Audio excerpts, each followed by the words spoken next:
Okay, तो अभी तक ना हम दो हुक्स पढ़ चुके हैं, एक use state and second one is use effect, और हम इस पे प्रोजेक्ट भी बना चुके हैं। तो आज हम तीसरा हुक्स एक्स पढ़ेंगे जिसका नाम है यूज रेफ। अब ये यूज रेफ करता क्या है, तो ये ना डोम मैनिपुलेशन के काम आता है। तो हम जावास्क्रिप्ट में तुम करते क्या थे, जावास्क्रिप्ट में हम क्या करते थे, पहले H1 लेते थे, ठीक है, उसके अंदर मान लो मैंने H1 ही ले लिया बस, ठीक है, मान के चलो H1 लिया हमने बस। जावास्क्रिप्ट में फिर क्या करते थे हम, document dot gate element by ID करके जावास्क्रिप्ट से इसके अंदर हम कुछ भी लिख सकते थे, मान लो विकास लिख दिया। तो ये यूजरेफ ना सेम ही काम करता है। मतलब क्या करता है, हम इससे ना डोम को एक्सेस कर पाते हैं। डोम, ये डोम, डोम क्या है, डोम मैंने पिछली क्लास में बता दिया। ये डोम क्या है, ये डोम है, डोम ट्री है।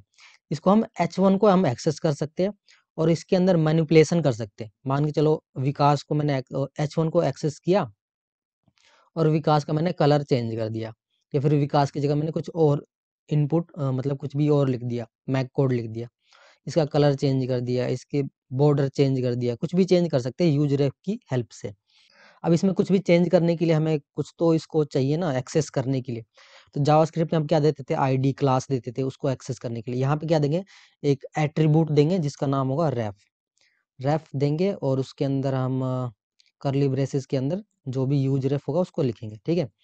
अभी एक काम करते हैं, इसको डायग्राम से थोड़ा समझते हैं, ठीक है, कि कैसे ये काम होगा। तो मान के चलो यहाँ है तुम्हारा यूज रेफ। यूज रेफ का क्या काम है, और एक बनाते हैं यहाँ पे, अरे यार ये क्या हो गया,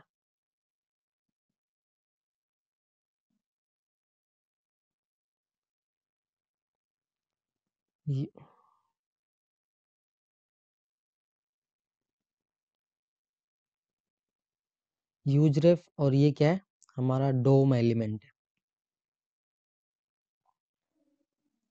डोम एलिमेंट में क्या हो सकता है, बताओ क्या क्या हो सकता है भाई।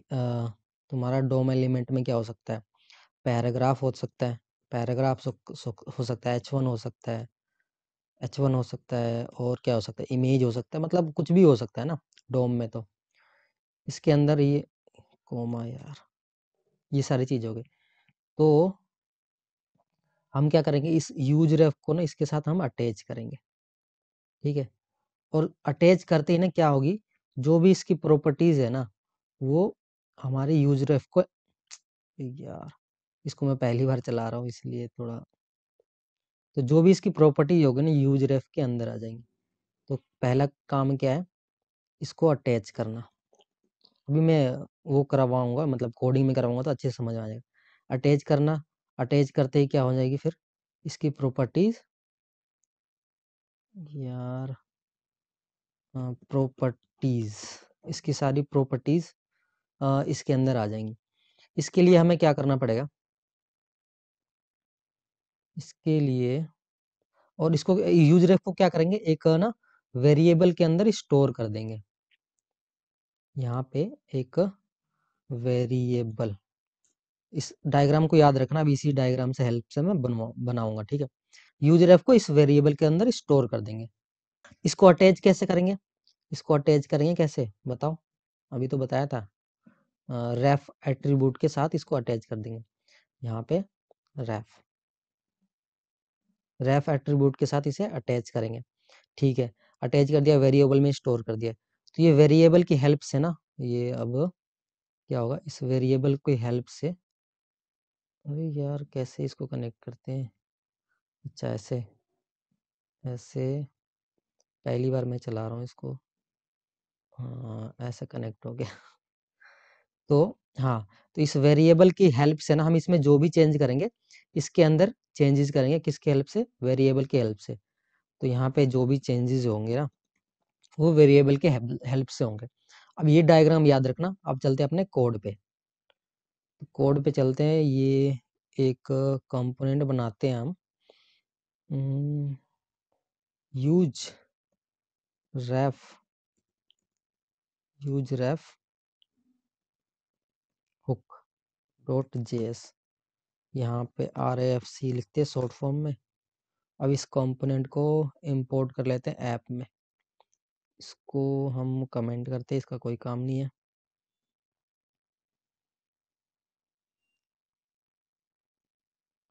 यूज रेफ इंपोर्ट कर लेते हैं। इंपोर्ट हो गया भाई, अपने आप देख लो ऊपर, ये रहा। अब यूज रेफ कहाँ गया? यूज रेफ, यूज रेफ अभी हमें शो हो रहा होगा यहाँ पे, ये रहा यूज रेफ, ठीक है। अब हम क्या करते हैं, देखो मैंने क्या बताया था। अब इंपोर्ट हम पहले करेंगे यूज रेफ को। ये हुक्स है ना, तो हुक्स को इंपोर्ट अब लिखते कैसे, पहले यहाँ पे लिखो यूज रेफ। अब इस सजेशन में आ गया देखो, तो यहाँ पे अपने आप इंपोर्ट हो जाएगा। इंपोर्ट हो गया। अब इस पे ब्रैकेट में लिखो ऐसे, ठीक है, ये लिख लिया। एक काम करते हैं, इसमें चेंजेस करने हैं ना, तो यहाँ पे सबसे पहले किस में लिखे, H1 में। चलो H1 के अंदर ही लिख देते हैं, और इसके अंदर मैं लिख देता हूँ हेलो मैक कोड। तो ये H1 यहाँ पे शो हो गया। देखो ये है क्या, देखो यहाँ डायग्राम में दिखाता हूँ। हमने यूज रेफ लिख दिया, ठीक है, यूज रेफ लिख दिया। और ये डोम एलिमेंट क्या है, H1, ये डोम एलिमेंट लिख दिया। अब मैंने क्या बोला था, इस यूज रेफ को इस रेफ से कनेक्ट करना है, लेकिन उससे पहले हम क्या करते हैं, यूज रेफ में वेरिएबल को हम स्टोर करते हैं। वेरिएबल में यूज रेफ को हम वेरिएबल में स्टोर करेंगे, तो यहाँ पे वेरिएबल लिख लो कुछ भी, मान लो लेट लिख देता हूँ नेम रेफ, नेम रेफ लिख लो। ये काम हो गया, वेरिएबल में स्टोर कर दिया। अब मैं करता हूँ इसको डोम के साथ इससे कनेक्ट करता हूँ। कैसे करेंगे, रेफ की हेल्प से। तो यहाँ पे लिखना है रेफ एट्रीब्यूट, और इसके अंदर पास क्या करोगे, इस वेरिएबल को नेम रेफ। बस यहाँ तक काम हो गया तुम्हारा। देखो मैंने क्या किया, एक डोम बनाया है, H1 में मैक कोड लिखा है, उसको मैंने यूज रेफ से कनेक्ट किया। कैसे, रेफ की मदद से, और उसको वेरिएबल में स्टोर कर दिया। और कुछ भी चेंज करेंगे ना, अब इस वेरिएबल की हेल्प से करेंगे। सारी प्रॉपर्टी मतलब यूज रेफ के पास आ गई है। अब वेरिएबल से हम कुछ भी चेंज कर सकते हैं। अब करेंगे कैसे, उसके लिए हम एक फंक्शन कौन सा लेंगे, एक और हुक्स लेंगे। कौन सा लेंगे, यूज इफेक्ट। यूज इफेक्ट के अंदर मैं क्यों ले रहा हूँ, वैसे तो बाहर भी कर सकते, कोई नहीं। यूज इफेक्ट मैं इसलिए कर रहा हूँ क्योंकि यूज इफेक्ट कब यूज करते थे भाई, एक तो साइड इफेक्ट हो गया, और यूज इफेक्ट के अंदर क्या क्या होता है, जब भी कंपोनेंट रेंडर होगा तो ये यूज इफेक्ट काम करता है, या फिर कोई भी अपडेट होगा तो ये यूज इफेक्ट काम करता है इसके अंदर, समझ गए ना। तो इसलिए मैं यूज कर रहा हूँ। अभी देखो एक और यहाँ पे मैं डिपेंडेंसी क्या देता हूँ, डिपेंडेंसी में देता हूँ ब्लैंक एरे, ताकि जब भी पेज रिफ्रेश हो तो ये काम करे। अब यूज इफेक्ट के अंदर मैं इसको कॉल करता हूँ, और मैं कंसोल करके दिखाता हूँ तुम्हें। पहले कंसोल करके देता हूँ इसके अंदर क्या आ रहा है, ठीक है, कंसोल डॉट लॉग, और इसमें नेम रेफ को कंसोल करते हैं, और तुम्हें दिखाता हूँ मैं कंसोल में आ क्या रहा है।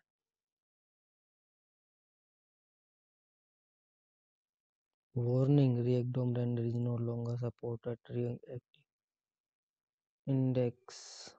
ये तो कोई नहीं है, तो देख देखो इसमें क्या आ रहा है, करंट, करंट आ रहा है ना। तो अब देखो इसको और एक्सपेंड करते हैं करंट को। करंट में देखो ये सारी जितनी भी प्रॉपर्टीज है ना, ये सारी प्रॉपर्टी, मतलब ये प्रॉपर्टी किसके पास है, H1 के पास। H1 कहाँ गया हमारा,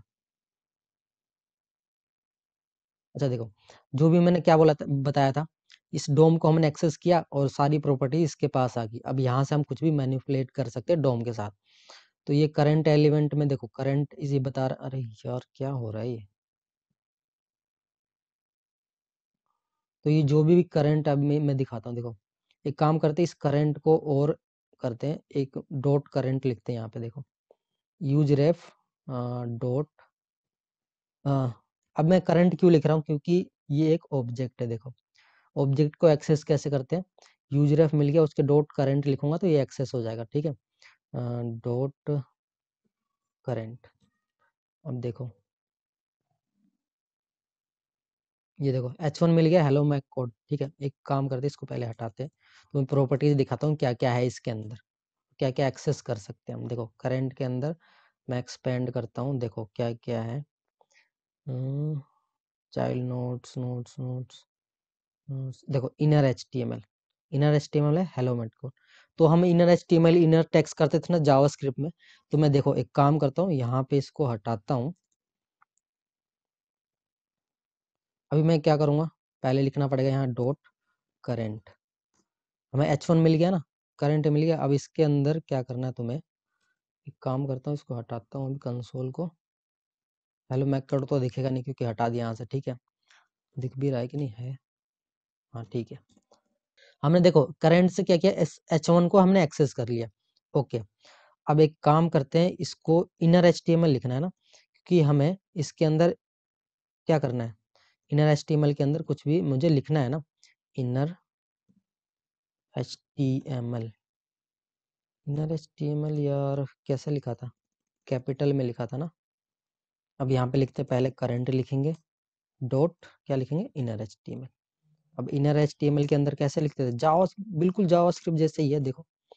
अब यहाँ पे क्या लिख दूँ, हेलो मैक कोड, देखा सो हो गया ना यहाँ पे। अभी और क्या कर सकते हैं, इसके अंदर हम स्टाइल भी कर सकते हैं। एक काम करो, इसको कॉपी कर लेते हैं, इसको स्टाइलिंग करते हैं, स्टाइल। बिल्कुल ऐसे ही तो करते थे जावास्क्रिप्ट में भी, स्टाइल डॉट, मैं इसको कलर देता हूँ। कलर क्या दूँ इसको, रेड या ग्रीन, ग्रीन देता हूँ, चलो ग्रीन कलर दे दिया, देखा। और भी कर लो यार, क्या करना है बताओ। बैकग्राउंड कलर दे, बैक बैकग्राउंड CO वाला कलर ग्रीन, ग्रीन हो गया। इसको ब्लैक करते हैं, रुको, ब्लैक, देखा। तो यूज रेफ की मदद से हम क्या कर सकते हैं, देखो अभी क्या बताया मैंने, सब कुछ आई थिंक पूरा ही तो बता ही दिया मैंने, क्या क्या कर सकते हैं। अभी सेकंड चीज और है इसके अंदर, एक और चीज बताने की, और क्या कर सकते हैं इसके अंदर। तो देखो यूज रेफ की मदद से मैंने क्या बताया, यूज रेफ की मदद से हम डोम को मैनिपुलेट कर सकते हैं, जैसे हम जावास्क्रिप्ट में करते थे। मेन काम तो ये है इसका। देखो यूज रेफ की मदद से ना हम फॉर्म को हैंडल कर सकते हैं। मैं नेक्स्ट लेक्चर जो होगा ना, इससे मैं बताऊंगा फॉर्म को हम हैंडल कैसे करते हैं। दो तरीके से हैंडल कर सकते हैं, एक कंट्रोल, एक अनकंट्रोल हैंडलिंग होती है। दो तरीके की हैंडलिंग होते हैं। जो अनकंट्रोल हैंडलिंग होती है ना, वो हम करेंगे यूज रेफ की मदद से, वो मैं कराऊंगा नेक्स्ट क्लास में। इसके अलावा ना यूज रेफ ना स्टोर क्या करता है, म्यूटेबल वैल्यू स्टोर करता है। म्यूटेबल वैल्यू का मतलब क्या है, कि जिसकी वैल्यू को हम चेंज भी कर सकते हैं। अब बोलोगे भाई ऐसा तो हम स्टेट में ही करते हैं, यूज स्टेट की मदद से कर लो। यूज स्टेट में एक दिक्कत है, देखो म्यूटेबल प्रोप्स क्या होता है, इम्यूटेबल होता है, और स्टेट क्या होता है, स्टेट होता है भाई म्यूटेबल। तो यूज रेफ को भी हम वैल्यू स्टोर करके भाई म्यूटेबल बना सकते हैं, चेंज कर सकते हैं, अपडेट कर सकते हैं। जो यूज स्टेट में दिक्कत क्या है ना, कि भाई वो कॉम जब भी तुम स्टेट को अपडेट करोगे ना, जैसे ही मैं मान लो एक अभी बनाऊंगा, मैं दिखाऊंगा, जैसे मैं क्लिक करूंगा ना, मान लो काउंटर बनाया, जैसे ही अपडेट पे क्लिक किया, तो क्या क्या वो कंपोनेंट को रेंडर करेगा, पूरे कंपोनेंट को रेंडर करेगा। जबकि जबकि जो यूज फैक्ट है, यूज रेफ है, यूज जो रेफ है, यूज रेफ में कंपोनेंट रेंडर नहीं करता। यूज रेफ पूरे कंपोनेंट को रेंडर नहीं करता हो। हम जब भी वैल्यू को अपडेट करते हैं ना, तो कंपोनेंट को रेंडर नहीं करेगा। पूरे कंपोनेंट का हमें रेंडर करने की जरूरत ही नहीं पड़ेगी ना भाई। तो यूज स्टेट में तो जब भी हम कंपोनेंट को मतलब अपडेट करेंगे, तो पूरा कंपोनेंट अपडेट होगा। जबकि यूज रैप में कुछ भी अपडेट करते हैं तो कंपोनेंट रेंडर नहीं होता। एग्जांपल देके बताता हूँ। एक काम करते हैं, अभी के लिए इसको कमेंट करते हैं, इसको भी कमेंट करते हैं, और एक काउंटर बनाते हैं, ठीक है। काउंटर यहाँ पे लिखते हैं, यूज स्टेट पहले लिखते हैं, कॉन्स्ट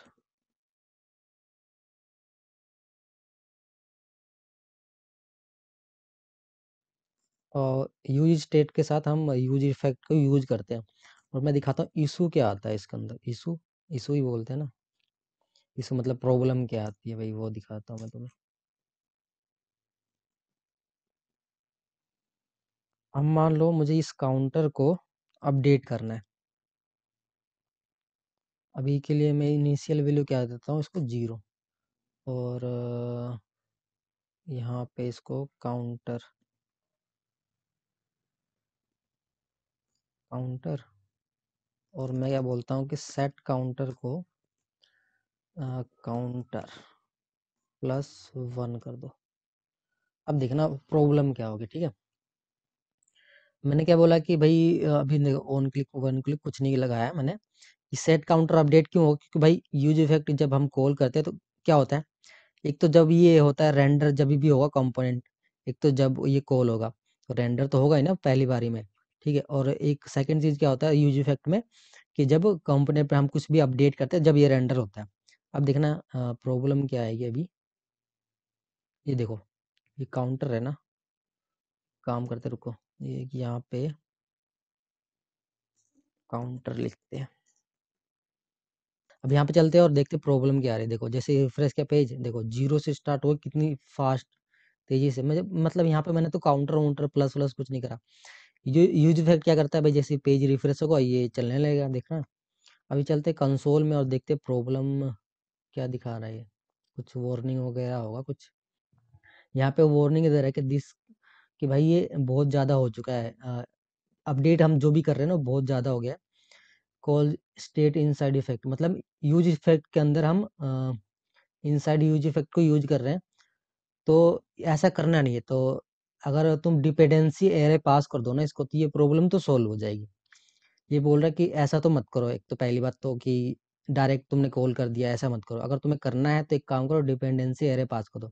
डिपेंडेंसी एरे क्या होता है, यहाँ पे हम डिपेंडेंसी एरे देते हैं, तो ये डिपेंडेंसी एरे देने से होगा क्या कि जब भी मैं पेज को रिफ्रेश करूंगा तो एक ही बार चलेगा, नहीं तो ये कंटिन्यूसली चलता जाएगा। तो ये पेज रेंडर हो रहा है, मतलब जब भी कंपोनेंट को हम वो कर रहे हैं, कंपोनेंट जब भी रेंडर हो रहा है पेज रिफ्रेश हो रहा है, तो ये रेंडर होता रहेगा हमेशा, हर बार कॉल होगा। यही तो बताया था ना यूज इफेक्ट में यही होता है। तो क्या बोला कि डिपेंडेंसी हम एरे पास कर दो भाई इस प्रॉब्लम को सोल्व करने के लिए, ठीक है। ओके अब रिफ्रेश करते हैं, देखो लेकिन यहाँ पे तो यार एक प्रॉब्लम हो रही, यहाँ तो 1 दिखा रहा जबकि हमें दिखाना क्या चाहिए 0। तो 0 क्यों दिखा रहा, 1 क्यों दिखा रहा है, क्योंकि जैसे हमने पेज को रिफ्रेश किया ना तो हमने बोल दिया कि +1 कर दो, तो जैसे देखना 0 1 0 1 0 1, तो हुआ क्या, जैसे पेज रिफ्रेश रेंडर हुआ ना, तो पेज रेंडर होते ही 0 दिखाना चाहिए था, लेकिन बोल हमने यूज इफेक्ट को बोल दिया भाई +1 कर दे। जैसे पेज रेंडर होता है, कंपोनेंट रेंडर होता है, जैसे ये कंपोनेंट रेंडर होने के बाद ही यूज इफेक्ट चलता है, ठीक है। तो जैसे कंपोनेंट रेंडर हुआ ये चल गया, और इसने इसमें देखा कि भाई +1 है तो +1 कर दिया, बट हमें तो +1 नहीं चाहिए, हमें तो चाहिए 0। अब इस प्रॉब्लम को सोल्व कैसे करें, तो यहाँ पे देखो क्या बताया था, यूज स्टेट होता है, म्यूटेबल तो होता है, बट क्या करता है हर बार कंपोनेंट को रेंडर करता है, जबकि हमें तो ऐसा इफेक्ट नहीं चाहिए। तो इसको सोल्व करता है कौन, यूज रेफ। तो इसको कौन सोल्व करता है, इसको सोल्व करता है यूज रेफ। वो कैसे करता है अभी देखते हैं। अब इसी काम को ना एक काम करते हैं, यूज रेफ की हेल्प से करते हैं और देखते हैं क्या प्रॉब्लम सोल्व करता है यूज रेफ, ठीक है। तो लिखते हैं पहले, एक वेरिएबल नाम लिख लेते, काउंट रख लेते, ठीक है, यूज रेफ, और इसके अंदर 0 पास करते हैं, इसको करते हैं कमेंट, इस चीज को भी करते हैं कमेंट। एक काम करते हैं, एक इसको यूज रेफ को एक और बना लेते हैं ना, कॉपी करके पेस्ट, और इसको इसको करते हैं कमेंट। इसको भी हटाओ, इसका कोई काम नहीं है अभी तो। और डिपेंडेंसी एरे भी, क्योंकि हमने पहले देखा था डिपेंडेंसी एरे से क्या प्रॉब्लम इसके अंदर आ रही थी, ठीक है। अभी यहाँ पे हम लिखते हैं काउंट, ये काउंट चाहिए ना, हमें 0 चाहिए, तो लिखेंगे काउंट। अब क्या बताओ बताओ, ये काउंट लिखने से ये शो हो जाएगा, बताओ शो होगा कि नहीं होगा, नहीं होगा। क्यों नहीं होगा बताओ, ये बताओ क्यों नहीं होगा, क्योंकि भाई यूज स्टेट थोड़ी है ना, जो ये काउंटर लिख दे तो 0 आ जाएगा। इस काउंट में इसके अंदर जब भी हम गेट करते कैसे लिखा था, देखो यहाँ पे नेम था ना, नेम डॉट करेंट, जो भी हमें करंट चाहिए तो हमें करंट लिखना पड़ेगा हमेशा इस वैल्यू को गेट करने के लिए इसके, तो चाहिए यहाँ पे करंट लिखना पड़ेगा, तब जाके यहाँ पे 0 आएगा। देखो अब देखो इस, अब इसको अपडेट करना है। अपडेट कैसे करना है, अभी ऑन क्लिक वगैरह कुछ भी नहीं लगा रहा हूँ। मैं चाहता हूँ जैसे रेंडर हो ना पेज, जैसे रेंडर हो पहली बार रेंडर हो तो ये चल जाए, ठीक है। तो अब देखो यहाँ पे मैं क्या लिखूंगा, इस काउंट को अपडेट करना है ना, इस काउंट को, तो लिखूंगा काउंट, जावास्क्रिप्ट में कैसे करते थे, काउंट डॉट करेंट, ठीक है, equal to count dot current plus 1। ये क्यों किया मैंने, देखो मैंने क्या बोला, काउंट डॉट करेंट की वैल्यू क्या है अभी 0, ठीक है 0 है, मेरे को प्लस 1 करना है, तो मैं बोलूंगा काउंट डॉट करेंट में प्लस 1 कर दो। तो जब ये होगा, इसकी वैल्यू क्या होगी 0, 0 प्लस 1 करूंगा तो कितना हो जाएगा, इसकी वैल्यू 1, मतलब इसकी वैल्यू 1 हो जाएगी। फिर नेक्स्ट टाइम क्या आएगा, नेक्स्ट टाइम काउंट की वैल्यू 1 हो जाएगी, फिर 1 प्लस 1 2 हो जाएगा, तो ऐसे काउंट चलता रहेगा। अब देखो सेम कंडीशन यहाँ पे लिखी थी मैंने, तो वहाँ पे बार बार अपडेट हो रहा था, इनफाइनाइट लूप चल जा रहा था, लेकिन यहाँ पे देखो 0 0 ही आ रहा है यहाँ पे तो यार, क्यों क्यों बताओ 0 क्यों आ रहा है अब यहाँ पे।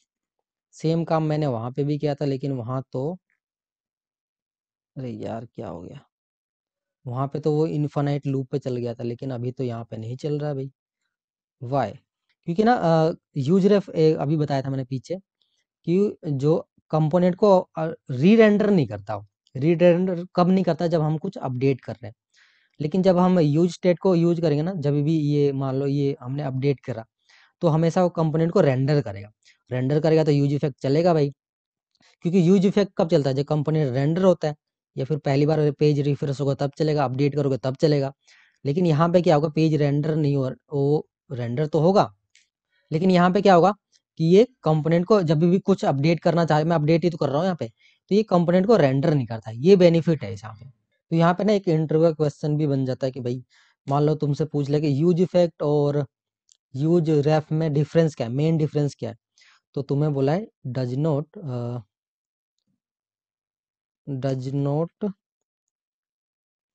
नॉट कॉज री रेंडर, री render in use ref, but in case of use state it री रेंडर। जब भी हम कंपोनेंट को अपडेट करते हैं, तो वो मतलब कंपोनेंट नहीं, मतलब ये स्टेट को जब भी हम अपडेट करते हैं, +1 किया तो वो अपडेट करेगा, मतलब कंपोनेंट को री रेंडर करेगा, जबकि यूज रेफ री रेंडर नहीं करता। तो ये मेन डिफरेंस है दोनों में। यूज रेफ का कैसे यूज करते हैं कैसे नहीं, जब हम प्रोजेक्ट करेंगे जब देखेंगे। अभी देखो काउंटर की वैल्यू 0 है, अभी मैं यहाँ पे एक डिपेंडेंसी देता हूँ कि जब एक बार रेंडर हो तब वो चल जाए, देखना अभी 1 हो गया ना। यहाँ पे मैंने डिपेंडेंसी दी कि भाई एक बार जब वो चले तो वो चल जाए। अब मैं एक काम करता हूँ, यहाँ पे ना एक यूज स्टेट लेता हूँ, और इस काउंटर को यहाँ पे अपडेट करते हैं। इसको बोलता हूँ, इसको रेफ बोल देता हूँ, और इसको स्टेट बोल देता हूँ, चलो ताकि समझ में आ जाए। और इसको यहाँ पे काउंटर लिखते हैं अभी पहले, काउंटर, ठीक है। काउंटर यहाँ पे आएगा 0, और इसको एक बटन लगाते हैं, उसकी क्लिक पे ये शो होना चाहिए, बटन क्लिक मी। यहाँ पे एक ऑन क्लिक फंक्शन लगाते हैं, उसको नाम देते हैं भाई, इसको नाम देते हैं हैंडल क्लिक देते हैं। यहाँ पे इसको कॉल कर लेते हैं अभी,